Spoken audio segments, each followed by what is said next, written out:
ارے اس انسان کا اس سے بڑا احسان کیا ہو سکتا ہے کہ جس نے اپنے لخت جگر کو تم جیسے نکمے انسان کو دے دیا، جس بچی کو برسوں پالا پوسا، جس کے نخرے برداشت کیے، جس کو پڑھایا لکھایا، جس کی تعلیم اور تربیت کی ذمہ داری اٹھائی، آج وہ اس قابل بنی کہ وہ اپنے ماں باپ کا سہارا بنے، ان کی گھریلو ضرورتوں کو کم سے کم پورا کر دے۔ اس باپ نے اپنی لخت جگر کو تم جیسے نکمے کو دے دیا، اس سے بڑی دولت اور کیا ہو سکتی ہے؟ یہ تمہیں کم پڑ رہا ہے؟ ایک انسان تمہیں دے دیا جو اپنا سارا گھر بار چھوڑ کر کے، بہن بھائی چھوڑ کر کے، ماں باپ چھوڑ کر کے، چچا باوا اور اپنے پریوار کو چھوڑ کر کے، اپنے خاندان اور معاشرے کو چھوڑ کر کے تم جیسے اجنبی گھرانے کے اندر آ گئی ہے، اس سے بڑی چیز تمہارے لیے اور کیا ہو سکتی ہے؟ اس کے بعد بھی تمہیں جہیز چاہیے، اور اس پر بس نہیں ہے کہ لڑکی والوں نے جو کچھ دے دیا، نہیں، تم اپنی طرف سے ڈیمانڈ کر رہے ہو کہ مجھے یہ بھی چاہیے، یہ بھی چاہیے، یہ بھی چاہیے۔ خدا را ابھی بھی سمجھ جائیں اور سنبھل جائیں، ورنہ اتنا برا وقت آ جائے گا کہ ہمارے بچے اور بچیاں بے نکاحی بیٹھے رہیں گے، ہمارے بچوں کا وقت پر نکاح نہیں ہو پائے گا، ہمارا معاشرہ تباہ و برباد ہو جائے گا۔ اس جہیز کی لعنت کو اپنے معاشروں سے ختم کریں، اس کی شروعات کریں، اس کی پہل کریں۔ ایسے خاندانی لوگوں میں رشتہ کریں کہ جو خاندانی لوگ آپ کی بات سے متفق ہو جائیں۔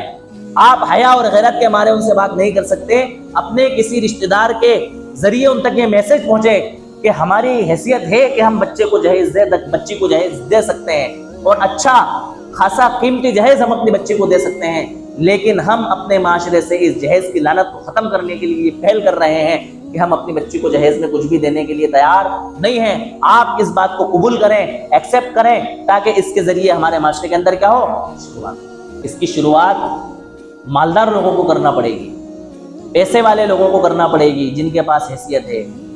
دیکھا یہ گیا ہے کہ مالدار لوگ تو اپنے پیسے کی وجہ سے ان تمام تر ضرورتوں کو پورا کر دیتے ہیں جو ان کے من میں آتا ہے، جو ان کے دل میں آتا ہے، جو کچھ ان کی بیٹی کی، ان کے داماد کی ڈیمانڈ ہوتی ہے۔ غریب انسان ان کی دیکھا دیکھی، ان کی نقالی کرنے کے لیے، ان امیروں سے بڑھنے کے لیے مقروض ہو جاتا ہے۔ اس کی کوشش ہوتی ہے کہ فلاں صاحب نے جو کچھ دیا ہے کم سے کم اتنا میں بھی اپنی بیٹی کو دوں گا، اس کی حیثیت نہیں ہوتی ہے۔ اس کا مکان بک جاتا ہے، اس کی پراپرٹی بک جاتی ہے، اس کی دکان بک جاتی ہے، اس کا کاروباری سامان بک جاتا ہے، اور وہ انسان زندگی بھر اپنی بیٹی کے جہیز پر جو کچھ اس نے قرضہ لیا ہے اس کو چکانے کے لیے اس کی ساری زندگی اس کو کم پڑ جاتی ہے۔ تو ہمارے معاشرے سے اس جہیز کی لعنت کو ہم سب لوگوں کو مل کر کے ختم کرنے کی ضرورت ہے۔ اس کو ختم کریں، اپنے اپنے گھرانے سے اس کو ختم کریں، شروعات کریں، کسی ایک گھر سے شروع کریں کہ میں اپنی بیٹی کو جہیز نہیں دوں گا۔ بیٹی والا اس کے اندر خاموش ہے، وہ کچھ نہیں کر پا رہا ہے، دے رہا ہے تو ہم جیسے لوگوں کی سن رہا ہے، جیسا میں نے ابھی بتایا، اور نہیں دے رہا ہے تو سمجھانے کی سن رہا ہے، داماد کی سننا پڑے گی، رشتہ داروں کی سننا پڑے گی، سمجھے سمدن کی۔ کیا دیا تم نے اپنی بیٹی کو؟ کیا لے کر آئی تم؟ بچی کو زندگی بھر کیا ملیں گے؟ تانے ملیں گے، نخرے ملیں گے۔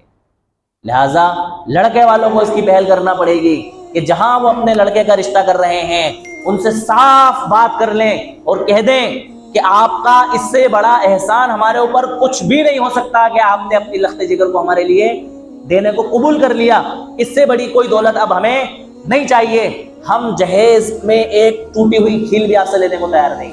اب بلا جھجک آپ اپنی عزت بچانے کے چکر میں نہ رہیں۔ آپ کو اگر کوئی تانا دے تو آپ کہہ دینا کہ لڑکے والوں نے خود منع کر دیا کہ ہم جہیز نہیں لے جائیں گے۔ اگر آپ جہیز لے کر بھی آ گئے تو جہیز ہمارے گھر جانے والا نہیں ہے، تمہارے گھر اس جہیز کو سڑا لینا، توڑ پھوڑ دینا، لیکن ہم اپنے گھر جہیز لے جا کر جانے کو تیار نہیں ہے۔ اس طرح کی پہل اگر لڑکے والوں نے کر دی، میں سمجھتا ہوں قسم خدا کی ہمارے معاشرے سے جہیز کی لعنت کیا ہو جائے گی؟ ختم ہو جائے گی۔ لڑکے والوں کو پہل کرنا پڑے گی، لڑکے والے کہہ دیں کہ ہمیں کسی بھی صورت میں جہیز نہیں چاہیے، نہیں چاہیے، نہیں چاہیے۔